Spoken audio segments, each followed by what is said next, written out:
प्रिय विद्यार्थियों, मैं विजय प्रकाश भारती आप सभी का स्वागत करता हूं यूट्यूब चैनल हिंदी विजय पर। आज 14 सितंबर हिंदी दिवस है।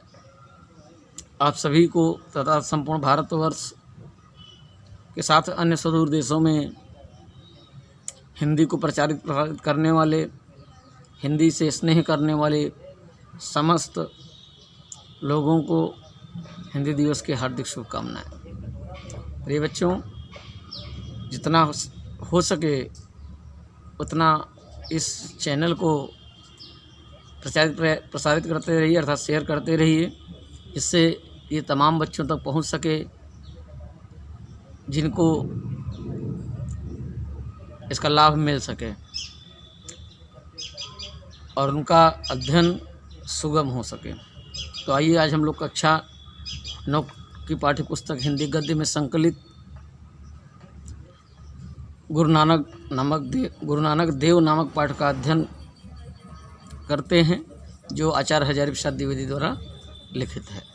तो इसका प्रथम गद्यांश को देखते हैं कि आकाश में जिस प्रकार षोडश कला से पूर्ण चंद्रमा अपनी कोमल स्निग्ध किरणों से प्रकाशित होता है, षोडश का अर्थ होता है 16, उसी प्रकार मानव चित्त में भी उज्ज्वल प्रसन्न ज्योतिपुंज का आविर्भाव होना स्वाभाविक है। गुरु नानक देव ऐसे ही षोडश कला से पूर्ण स्निग्ध ज्योति महामानव थे।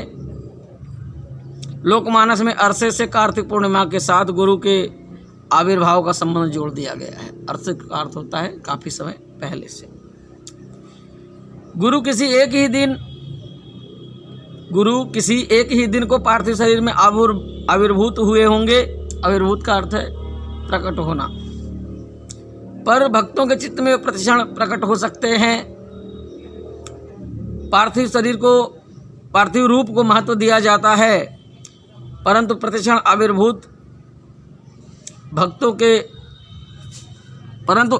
आविर्भूत होने को आध्यात्मिक दृष्टि से अधिक महत्व मिलना चाहिए।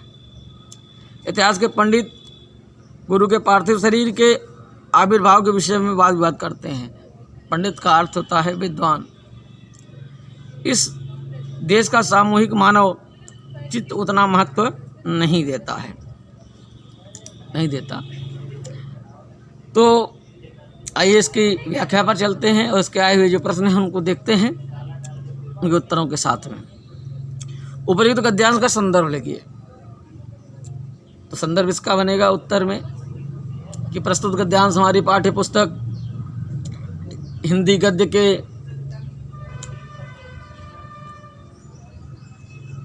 गुरु नानक देव नामक पाठ से अवतरित है।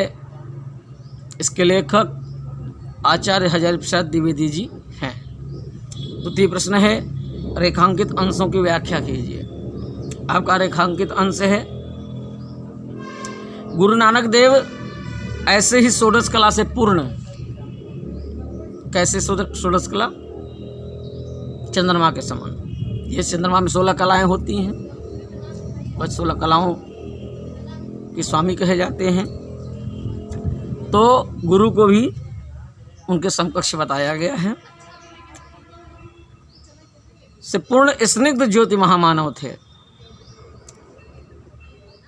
लोकमानस में अरसे से कार्तिक पूर्णिमा के साथ गुरु के आविर्भाव का संबंध जोड़ दिया गया है।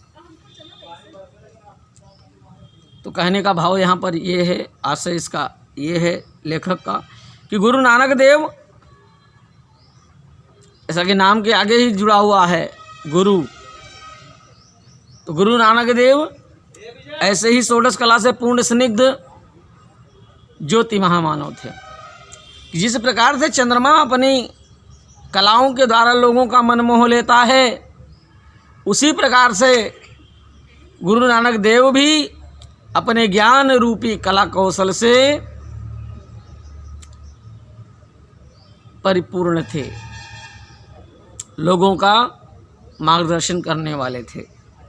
लोकमानस में अरसे से, लोकमानस यानी सामान्य जनमानस, जनसमूह में अरसे से, बहुत पहले से कार्तिकी पूर्णिमा के साथ, यानी कार्तिक महीने की जो पूर्णिमा होती है साथ गुरु के आविर्भाव का संबंध जोड़ दिया गया है।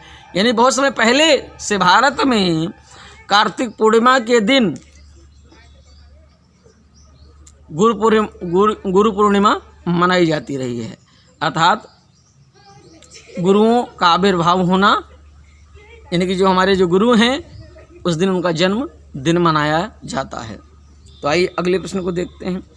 लेखक की दृष्टि में गुरु के पार्थिव शरीर के आविर्भाव का स्थान पर किसको महत्व मिलना चाहिए? लेखक की दृष्टि में गुरु के पार्थिव शरीर के आविर्भाव के स्थान पर आध्यात्मिक दृष्टि को महत्व मिलना चाहिए। अगला प्रश्न है, चंद्रमा कितनी कलाओं से परिपूर्ण होता है? तो गद्यांश के आधार पर उत्तर लिखना है। तो चंद्रमा 16 कलाओं से परिपूर्ण होता है। 16 यानी 16 कलाओं से परिपूर्ण होता है। कार्तिक पूर्णिमा का संबंध किस महामानव से है? कार्तिक पूर्णिमा का संबंध गुरु नानक देव से है। इस प्रकार से यह व्याख्या यहाँ पर समाप्त हो जाती है। शेष व्याख्या को हम अगली कक्षा में पढ़ेंगे। आप सभी का जीवन मंगलमय हो।